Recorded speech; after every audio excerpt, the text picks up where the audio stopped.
प्यारे बच्चों नमस्कार। एक बार फिर आपका स्वागत करता हूं रामराज क्लासेस पर। आपको मध्यकालीन भारत कहानी के माध्यम से बता रहा हूं, जिसमें हम लोग दिल्ली सल्तनत पर आ गए थे और दिल्ली सल्तनत के अंदर गुलाम वंश बताया था, जिसमें आपको पहले शासक कुतुबुद्दीन ऐबक के बारे में बताया।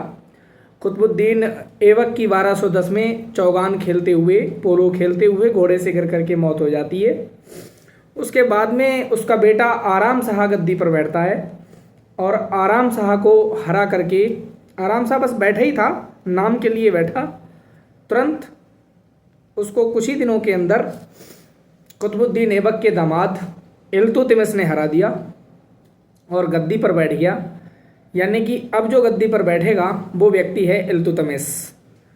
इल्तुतमिश के बारे में एक ही बात आपको याद रखनी है, क्या कि कुतुबुद्दीन ऐबक ने 1 लाख जीतल में इसे खरीदा था, इसलिए इसका ये दास था। अपनी बेटी की इससे शादी कर दी थी, इसलिए ये दामाद था। यानी कि इसका दास भी था और दामाद भी था। सुल्तान बनने से पहले बदायूं का गवर्नर था, ये बात भी मैंने पहले ही बताई थी। ये पिछले वाले वीडियो में बताया था कि सुल्तान बनने से पहले ये कहाँ पे क्या था और कैसे करके बैठा। इसी के समय में चंगेज खान, जो कि जैसे जिस समय आप भारत में है, भारत के ऊपर नेपाल, नेपाल के ऊपर चाइना, चाइना के ऊपर मंगोलिया, तो मंगोलिया से आक्रमण किया करते हुए आया था चंगेज खान को अपने यहाँ पे शरण ना दे करके अपने आप को बचाया था। तो इल्तुतमिश के बारे में पढ़ रहे थे। इल्तुतमिश के बारे में आपको पहली बात बताई कि इसे कुतुबुद्दीन ऐबक ने 1 लाख जीतल में खरीदा। उसके बाद दूसरी बात बताई कि ये इसका दामाद था और दास था। तीसरी बात बताई कि सुल्तान बनने से पहले ये बदायूं का गवर्नर था। इतनी बात आपको बताई। एक आपको मैंने तराइन के युद्ध पढ़ाए हैं। 1191 ईस्वी तराइन का प्रथम युद्ध, 1192 ईस्वी तराइन का द्वितीय युद्ध, फिर चंदावर का युद्ध बताया था। लेकिन क्या आपको पता है कि तराइन का तृतीय युद्ध भी हुआ था? जी हाँ, तराइन का तृतीय युद्ध हुआ है आपका 1215 ईस्वी में। मैं जब कुतुबुद्दीन ऐबक को पढ़ा रहा था तो मैंने आपसे कहा था कि जब गौरी यहाँ आया था तो गौरी अपने और भी दास छोड़ के गया था, जैसे कुतुबुद्दीन ऐबक और आपके सिंध वाले प्रांत में छोड़ के गया था। सिंध के अलावा आपका सिंध में कुवाचा और उसमें क्या नाम है, गजनी वाले इलाके में एलदौज को छोड़ के गया था। तो ये जो तराइन का तृतीय युद्ध होता है, इसमें लड़ाई होती है इल्तुतमिश प्लस एलदौज के बीच में, क्योंकि कुतुबुद्दीन ऐबक तो मर चुका है, तो अब गद्दी पर बैठना चाहेगा वो भी, एलदौज भी, और इल्तुतमिश चूँकि दामाद है तो वो तो दावेदार है ही पद का। अब इल्तुतमिश बैठता है गद्दी पर। उसी समय आ जाता है कौन? एलदौज। तो एलदौज से लड़ाई होती है 1215 ईस्वी, तराइन का तृतीय युद्ध। एलदौज प्लस इल्तुतमिश, एलदौज मारा जाता है इसमें। एलदौज की कहानी खत्म। अब इसके बाद में जो आगे की कहानी आती है तो क्वेश्चन ये आता है कि दिल्ली का वास्तविक संस्थापक कौन था? तो गद्दी पर यही वो व्यक्ति है बैठने वाला, दिल्ली के वास्तविक संस्थापक इल्तुतमिश। कुतुबुद्दीन ऐबक ने अपनी राजधानी लाहौर में ही बना ली थी, जबकि जब ये गद्दी पर बैठा तो इसने अपनी राजधानी दिल्ली बनाई, और इसीलिए कहते हैं दिल्ली का वास्तविक संस्थापक कुतुबुद्दीन नहीं बल्कि इल्तुतमिश था। इल्तुतमिश के बारे में ये सब फेमस है। इसने चांदी का टका एवं तांबे का जीतल चलाया। ये सिक्कों के नाम हैं, जैसे हमारे यहाँ रुपया चलता है इस तरह से ये इसने 2 सिक्के चलाए थे। एक और महत्वपूर्ण इसके समय की घटना है, वो है दल चालीसा। इसने तुर्कान चिहलगानी नाम से दल चालीसा चलाया था। तो दल चालीसा क्या होता है? इसमें 40 सरदारों का समूह होता है। इसने क्या करा था? इसने ये सोचा था कि अकेले शासन करते हैं उससे बढ़िया, जैसे हमारे यहाँ पे प्राइम मिनिस्टर मोदी साहब, इसके साथ में बहुत सारे क्या नाम है मंत्री भी हैं साथ में, शासन करना थोड़ा आसान हो जाता है। अगर एक ही व्यक्ति होता है तो वो सारे काम नहीं कर पाता है। तो इसने दल चालीसा बनाया, 40 सरदारों को नियुक्त किया और सबको अलग अलग काम दे दिए, ताकि जो शासन है वो थोड़ा अच्छा चलाया जा सके, ताकि समझ में आसानी से आया जा सके। आगे की बात बताते हैं इसके क्या नाम है,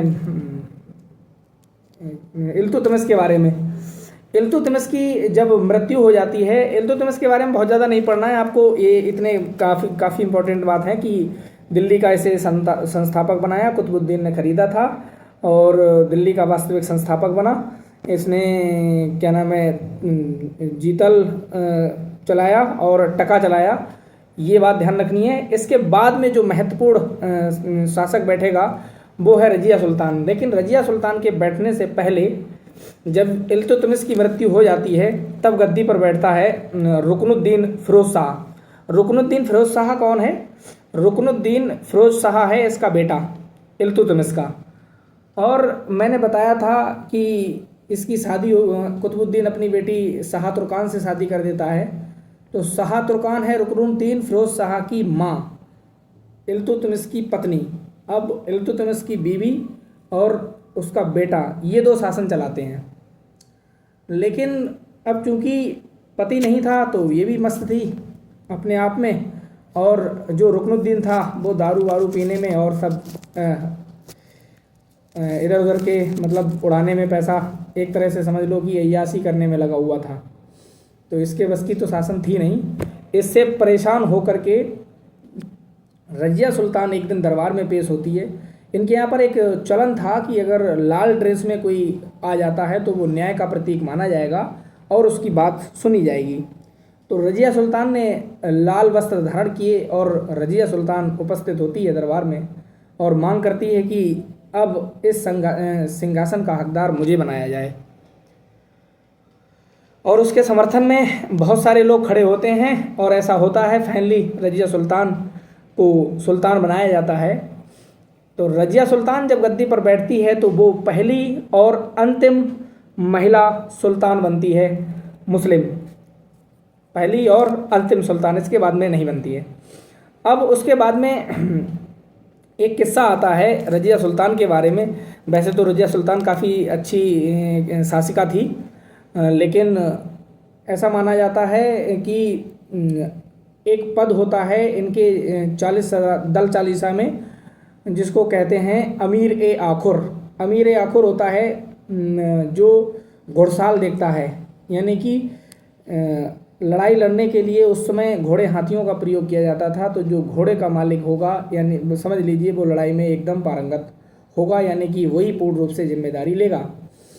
तो जो घुड़साल था उसका हेड, यानी जिसको कहते हैं अमीर ए आखुर, वो था जमालुद्दीन याकूत। जमालुद्दीन याकूत के साथ इसके प्रेम प्रसंग थे, ऐसा बताया जाता है और ऐसा लिखा हुआ भी है। और अफवाह भी ये उड़ाई थी सरदारों ने। सरदार ये चाहते थे, जो दल चालीसा था वो ये सोचते थे कि अगर ये रजिया हट जाए तो शासन मैं करूं। आगे ऐसा होता भी है, उन सरदारों में से एक बलबन निकल के आता है, वो आगे जब पढ़ेंगे, जब बलबन का समय आएगा तब बलबन के बारे में बताएंगे। अच्छा, इतना आपको पता चला कि इसके याकूत के साथ प्रेम प्रसंग था या इसका प्रेम संबंध थे, ऐसा अफवाह फैलाई हो या रियल में रहा हो, फिलहाल ऐसा माना गया। अब इसको हटाने के लिए एक व्यक्ति होता है ऐतगिन। ऐतगिन भी उन्हीं 40 सरदारों में से एक है और ये चाहता था कि कैसे ही करके ये इसको हटा दिया जाए, किसे? रजिया सुल्तान को। तो ऐतगिन इसको हटाने के लिए षड्यंत्र रचता है। और क्या षड्यंत्र रचता है? ये तबर हिंद के शासक अल्तुनिया के पास जाता है और उनसे कहता है कि रजिया सुल्तान से लड़ाई करिएगा और उसको हरा दीजिए, और आपको जो भी आवश्यकता होगी हम बताएंगे आपको कैसे क्या लड़ना है, क्या करना है। आप सोच रहे होंगे ये तबर हिंद कहाँ है? तो भटिंडा सुना होगा आपने पंजाब के अंदर, या भटिंडा भी नहीं पता तो आपने जब भी मेट मूवी देखी होगी। जब भी मेट मूवी के अंदर करीना कपूर की ट्रेन छूट जाती है तो जिस जगह ट्रेन छूटती है उस जगह का नाम है भटिंडा, और भटिंडा के पास में है तबर हिंद। उस तबर हिंद का शासक होता है अल्तुनिया। तो अल्तुनिया से बात की जाती है और अल्तुनिया से कहते हैं कि हाँ भाई क्या नाम है, आइए हमारी इनसे लड़िएगा। और जो 40 सरदार थे वो रजिया सुल्तान को भी इतला कर देते हैं, बता देते हैं कि अल्तुनिया का शासक तबर हिंद का शासक अल्तुनिया आप पर आक्रमण करने के लिए तैयार है। तो इस उपलक्ष्य में अल्तुनिया से मिलने याकूत के साथ रजिया सुल्तान भटिंडा जाती है। जब भटिंडा जाती है तो रास्ते में जब ये आमने सामने इनकी भेंट होती है, अल्तुनिया जमालुद्दीन याकूत को मार देता है। जैसे ही वो मारता है, अब रजिया सुल्तान को पता लगता है कि अब मैं मारी जाऊंगी, तो वो तुरंत कॉन्स्पिरेसी करती है, यानी षड्यंत्र रचती है और तुरंत उससे कह देती है मुझसे शादी कर लो। भाई तुम हमको हराओगे, हराने के बाद भी हमारे ऊपर राज करोगे, इससे अच्छा है कि तुम हमसे शादी कर लो, हमारे पतिदेव बन जाओ और चलो, है ना, शासन तुम्हारा। तो इस तरह से वो उससे शादी कर लेती है और शादी करने के बाद में क्या नाम है, अल्तुनिया अपने वापस जाता है। तब तक यहाँ ऐतगिन बहराम शाह को गद्दी पर बिठा देता है। ये बहराम शाह कौन है? ये इल्तुतमिश का दूसरा बेटा है। पहला बेटा आपने रुकनुद्दीन फिरोज शाह के बारे में सुना था, जो मैंने भी बताया, अपनी माँ के साथ बैठा था। अब ये दूसरा बेटा है। ये किसने बिठाया? ये बिठाया था ऐतगिन ने, जिसने षड्यंत्र रचा था रजिया को मरवाने के लिए। जब तक रजिया भटिंडा गई लड़ने, तब तक उसने यहाँ बिठा दिया उसके दूसरे बेटे बहराम शाह को। बहराम शाह केवल नाम के लिए गद्दी पर बैठा था, शासन कर रहा था ऐतगिन।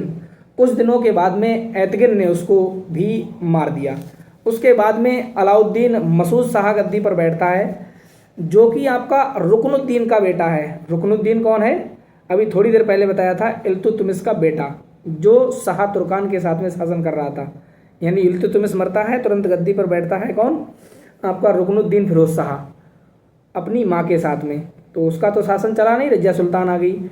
रजिया सुल्तान जब भटिंडा गई लड़ने, तब यहाँ पे बैठा दिया बहराम शाह को। बहराम शाह को ऐतगिन ने मार दिया। ऐतगिन वो व्यक्ति है जिसने भटिंडा भेजा था रजिया को लड़ने, या अल्तुनिया के शासक से रजिया सुल्तान की लड़ाई करवाई। तो बहराम शाह को मारने के बाद में शासन कर रहा था ऐतगिन। अब उसके बाद में बैठता है अलाउद्दीन मसूद शाह। ये अलाउद्दीन मसूद शाह कौन है?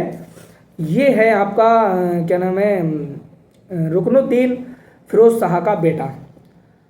अब क्या होता है, 1246 में इसकी जेल हो जाती है और वहीं इसकी मृत्यु हो जाती है।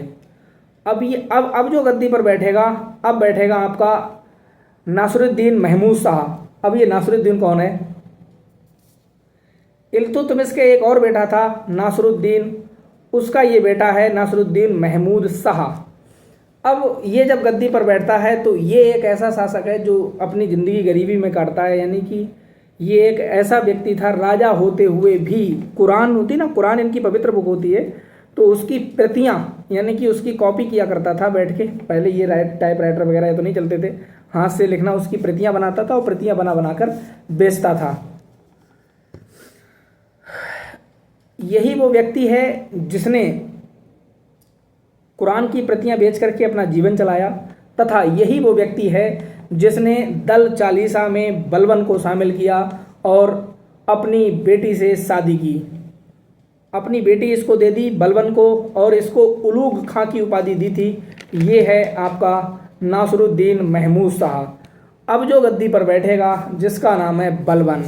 बलबन बहुत ही क्रूर अत्याचारी राजा हुआ है। इसके बारे में पढ़ेंगे कल। अभी के लिए इतना ही।